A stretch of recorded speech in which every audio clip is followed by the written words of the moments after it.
मित्रों, पिछले एपिसोड में मैंने कुंडली ज्ञान के विषय में अष्टम भाव तक जानकारी बात की थी और आज हम सप्तम भाव पर चर्चा करेंगे। इसके आगे के और भावों पर भी चर्चा हम करेंगे। तो सप्तम भाव से स्त्री का स्वभाव, स्त्री का स्वास्थ्य और दैनिक रोजगार, भोग विलास, काम, चिंता, जनेंद्रिय तथा इससे संबंधित रोग, व्यापार, विवाह, प्रेम से संबंधित बदनामी, प्रेम सफलता, प्रेमी प्रेमिका मिलन, स्त्री का रूप, रंग, शील और चरित्र, ये सब देखा जाता है। और यदि स्त्री की कुंडली है तो उसमें पति का रूप, रंग, गुण, चरित्र, तलाक, पति पत्नी में अनबन, व्यापारिक साझेदारी, कूटनीतिज्ञता, साधारण प्रसन्नता, मारक स्थान तथा पाइल्स की बीमारी, रोग का विचार किया जाता है। अब हम अष्टम भाव पर बात करेंगे।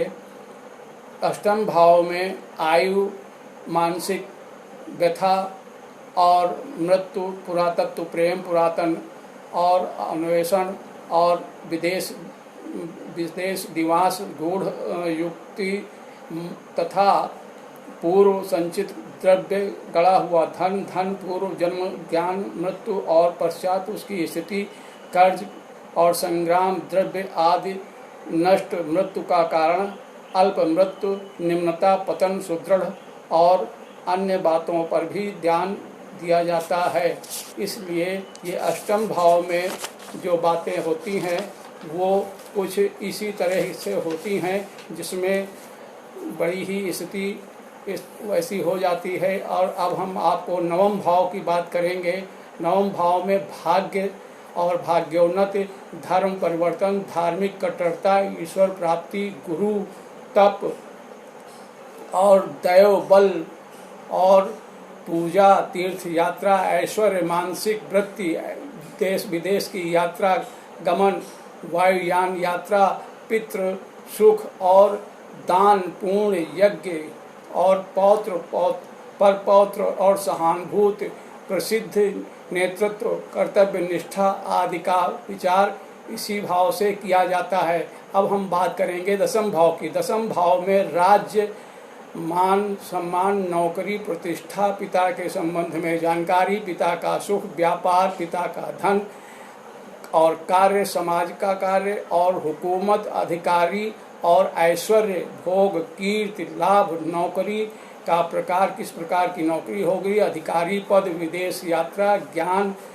और विश्वास आदि का विचार भी इसी दसम भाव से किया जाता है। अब हम बात करेंगे एकादश भाव की। एकादश भाव में लाभ की स्थिति देखी जाती है और आमदनी और तथा उसमें किस प्रकार से इच्छा पूर्ति होगी और गुप्त धन, राज्य धन, भूषण, वस्त्र आदि, हाथी, घोड़ा और चार पहिया वाहन आदि का भी ध्यान और उसका उपकार, और दूसरी चीज़ ये कि वो कैसे प्राप्त होगा, इन सब बातों का इसी से ध्यान, सुख की स्थिति, लाभ, हानि और स्वतंत्र चिंतन का विचार इसी भाव से किया जाता है। अब हम द्वादश भाव पर चर्चा करेंगे। द्वादश भाव यह जन्म कुंडली का अंतिम भाव कहलाता है। इसमें इस द्वादश भाव में 12वें भाव में हानि, दान, आय और व्यसन और बाहरी स्थानों से संबंध, शत्रु का विरोध और नेत्र पीड़ा, फजूल खर्ची, अतिरिक्त एवं अन्य अधिक खर्चे, मोक्ष एवं मृत्यु के पश्चात प्राणी की गति आदि पर भी चर्चा इसी भाव से की जाती है। तो व्यय भाव भी यह कहलाता है और इससे मृत्यु भाव का भी भाव देखा जाता है। अब कुंडली के मैंने द्वादश भावों पर चर्चा आज की है।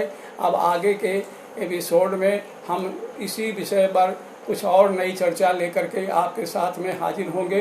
कुंडली विचार के लिए, कुंडली दिखलाने के लिए, कुंडली बनवाने के लिए या ज्योतिष संबंधी अन्य बातों के लिए आप हमसे संपर्क हमारे दिए हुए फ़ोन पर कर सकते हैं, व्हाट्सएप कर सकते हैं। धन्यवाद।